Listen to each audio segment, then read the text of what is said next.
Tóc lên một vả cách đây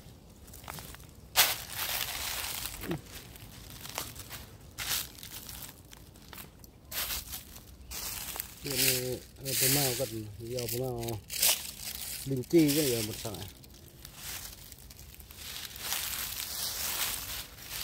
ya dia nambah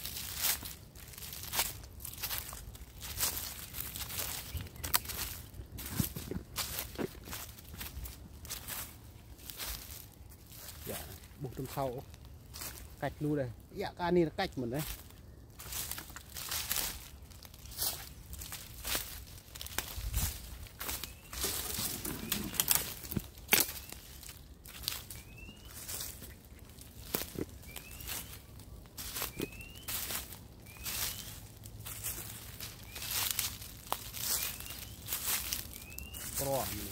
merua pet mana ni pet ok on cuh tao được cuh ni cuh pun ni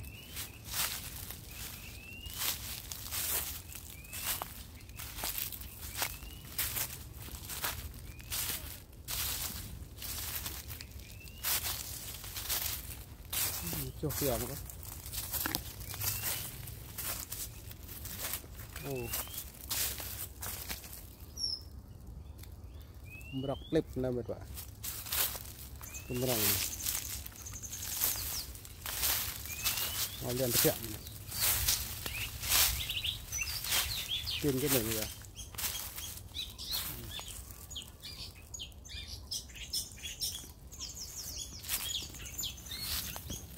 trên kẹt chọc mà trên nữa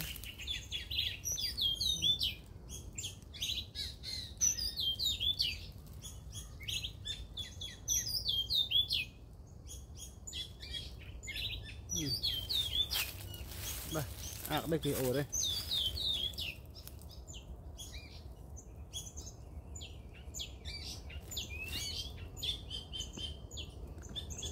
ni bút sang lăng coi nắp đó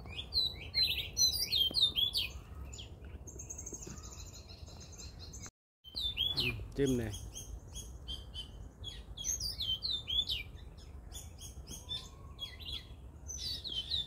chim này nè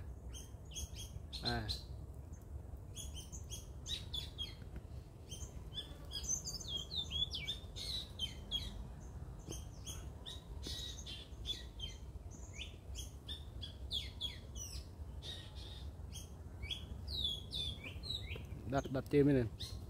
để qua đợi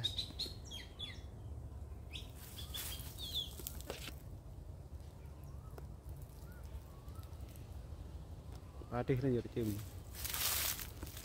chim tại giòn chim hóa châu này đã phá đợi ô tô mình bắt đi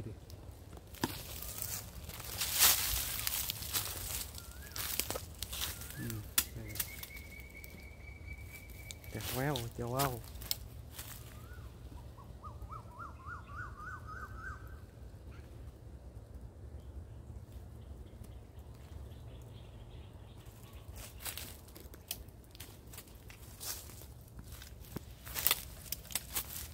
lệ nó một sàng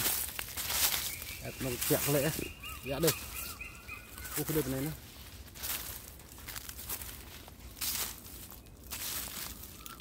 này mrong tay ta ta đơm lên này mệt vả này á buộc mrong người dân trai đi mệt vả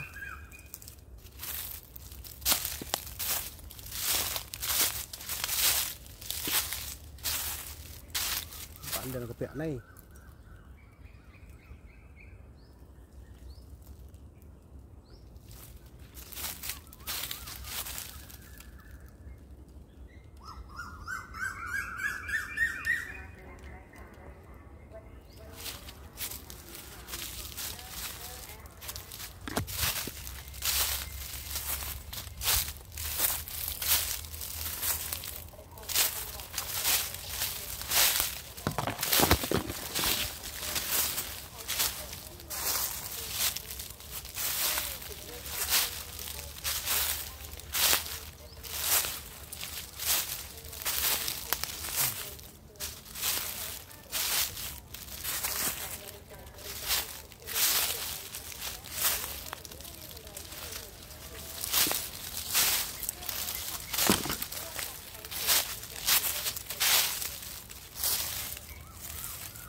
Bà.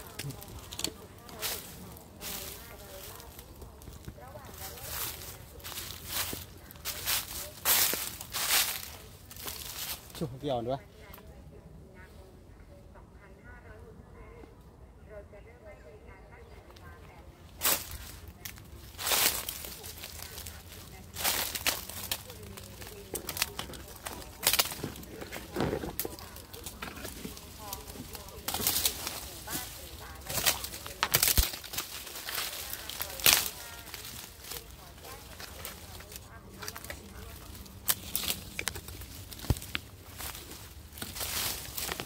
Đấy.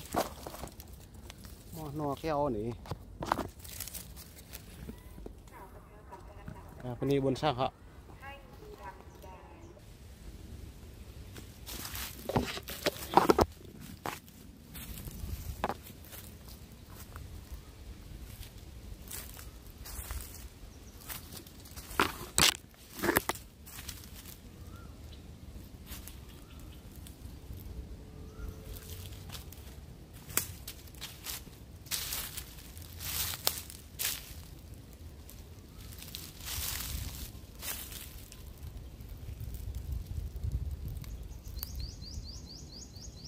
Em trăm sau 4/6 mệt vàngยังบุษสั่ง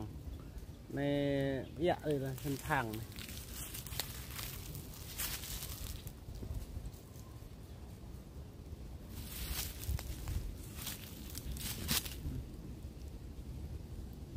ไปกลางตะบนสั่งไปปลาตะบุ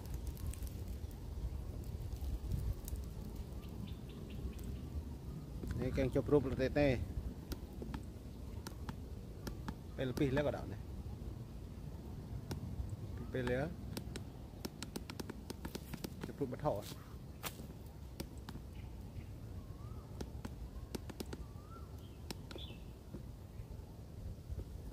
นี่เป็นว่าหลังวิดีโอคอมไปไกวเนี่ย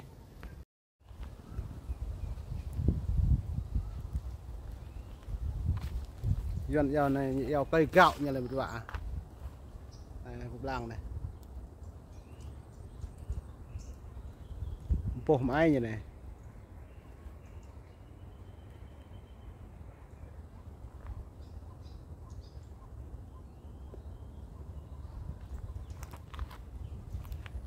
phun như này poh ai poh thì lại sau này nó tụ này sau tle sau này mà po rống một vài băng cha tiếp cha này sau này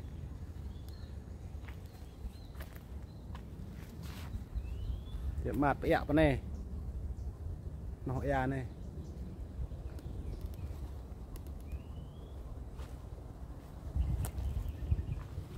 đơm đi em hạ bên trên đây em hạ lòng bộ làng này tại tai bong đây một và bong đè cái bong non bong sôi cái làm đi xa ra nhập làm đi tại bong bộ làng này đơm đi nục ấy dạ đơm đại thằng này lên bong một và nục đơm để bong đó này phun như một rơi này một và rơi này phun cái blang cái này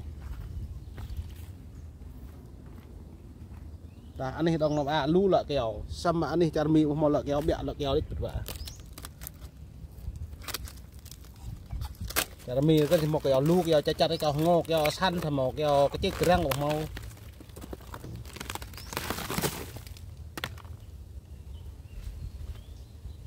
để cho nào buồn sang được là đã buộc này chặt hại này cái dòm sẽ từ ta mình một chiếc răng mình một dòm blang phun như này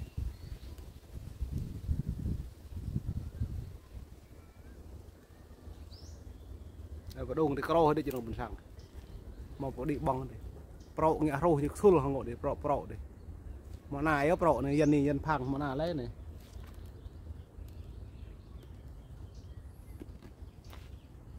bên này bị băng một vài lần họ